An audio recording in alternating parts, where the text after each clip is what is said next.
Las personas raramente piensan bien las cosas. Se han rendido, a veces sin darse cuenta, a los sesgos cognitivos.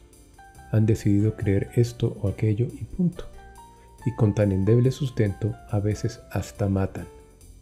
Hablemos de sesgos cognitivos. Esto es Lucas Abrek, desde la colina de Ares. Vean por favor abajo los enlaces que propongo en mi artículo sobre sesgos, que es base de este video.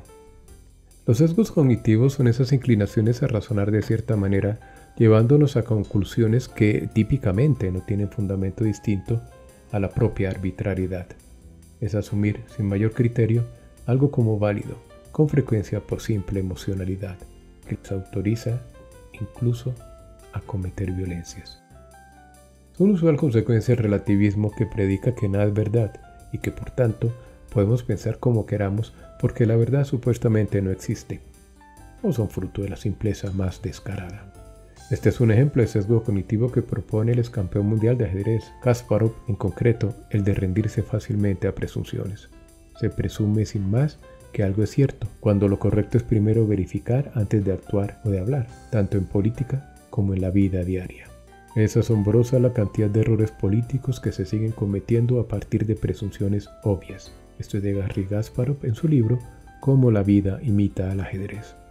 Un problema muy serio en materia de presunciones es asumir que los funcionarios pueden hacer lo que les dé la gana. Ese sesgo permite que altos funcionarios se extralimiten una y otra vez porque los ciudadanos creen, como a esos malos funcionarios, que basta un cargo para no tener límites a la hora de actuar o de hablar, siendo que siempre deben estar sujetos a la ley. Si bien esto se predica también de todas las personas, es decir, todos debemos obedecer a la ley. Los sesgos suelen tener denominación, van unas ilustraciones. Comencemos con el efecto Dunning-Kruger. Representan a aquellos que sobreestiman sus propias capacidades y eso les lleva a desestimar ciegamente incluso las críticas a su incompetencia. El sesgo consiste en querer tener unas capacidades de las que se carecen. Aunque este efecto sea evidente, hay seguidores que igual son fieles a líderes con ese sesgo, así estos atenten contra la ley. A ellos los llamó Aristóteles sin rodeos animales. Vean mi video sobre este tema. Esos seguidores están sesgados a favor de ese líder y no les importan los delitos que cometa. Tal vez usted haya asistido a charlas motivacionales. No es raro que usted salga de ellas con el sesgo de optimismo ilusorio, o sea, con un optimismo exagerado, más allá de toda razonabilidad. Sobre este sesgo, puede examinar el libro La falsa ilusión del éxito, cómo el optimismo socava las decisiones ejecutivas, de Daniel Kahneman, Premio Nobel de Economía. Sea positivo, siempre que no sea en realidad un descarado iluso. Un sesgo muy extendido es el sesgo de confirmación. Consiste en usar solo aquella información que confirma lo que ya hemos decidido creer o concluir.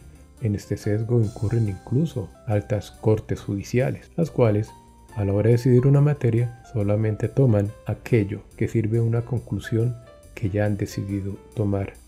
O piensen en la tendencia a esperar que otros decidan para sentirse menos responsables en reuniones sobre temas delicados. A este sesgo se le llama el de difusión de responsabilidad. Hay sesgos de grupo, como el de ver mejor a los de nuestro grupo. Se llama sesgo de grupo de pertenencia. Puede ser un grupo de fanáticos deportivos, de seguidores de ciertas ideas, en fin. Otro sesgo. Noten cómo solemos tratar las pérdidas, evitando actuar conforme la realidad de las mismas.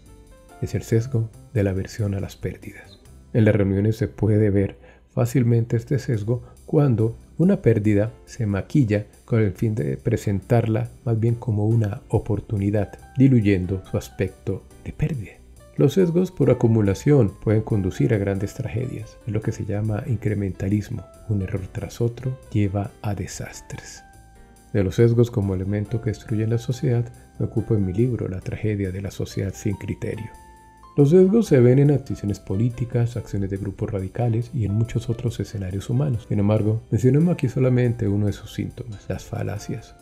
Cuando los sesgos se ponen en marcha a la hora de argumentar, aparecen las falacias, las formas erróneas de argumentar con apariencia de validez. Por ejemplo, la falacia de petición de principio es aquella que ocurre cuando se asume correcta la conclusión sin haber demostrado las premisas, siendo necesario demostrarlas. Por supuesto, esa forma de argumentar demuestra la presencia de sesgos, porque se omite demostrar los supuestos de un argumento. Un ejemplo, como es bien sabido, Los extraterrestres ya nos invadieron, por eso hubo pandemia. Si usted tiene el sesgo de creer en extraterrestres, no importa las pruebas en contrario, pues ahí tiene una manifestación. Noten que el punto de partida del argumento debería demostrarse primero. Una falacia, por desgracia, muy presente en la vida diaria política y social es la conocida falacia del espantapájaros, en la cual los sesgos facilitan que se considere apropiado atacar un argumento planteando conclusiones absurdas al mismo. Consiste en atribuir al oponente en un debate una conclusión exagerada y fuera de contexto de lo que dicho oponente acaba de afirmar. Se presenta, por ejemplo, cuando se llama enemigo de la paz a quien presenta la menor objeción a una política denominada de paz. Esta falacia, desde luego, está muy ligada a la falacia conocida como ad hominem, que consiste en atacar directamente a alguien en lugar de responder un argumento que se acaba de presentar.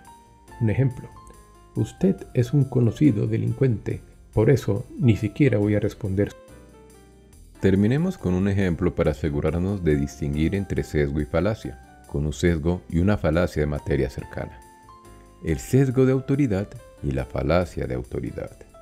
Con el sesgo pienso de cierta manera, con la falacia argumento de cierta manera. Veamos. Por el sesgo de autoridad se tiende a aceptar sin mayor reflexión aquello que manifiesta quien tenemos como autoridad en algo, sea cierto o no. Pensamos, si lo dice tal, es cierto.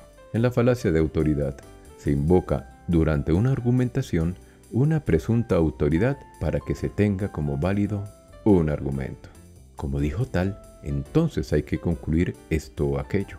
En ambos casos todo descansa en la autoridad concedida a alguien, autoridad que por supuesto puede ser falsa. Bien, con esta breve presentación ya debe tener usted una idea de qué son los sesgos y cómo se manifiestan. Le invito a profundizar en esta materia tan delicada. Gracias por su tiempo.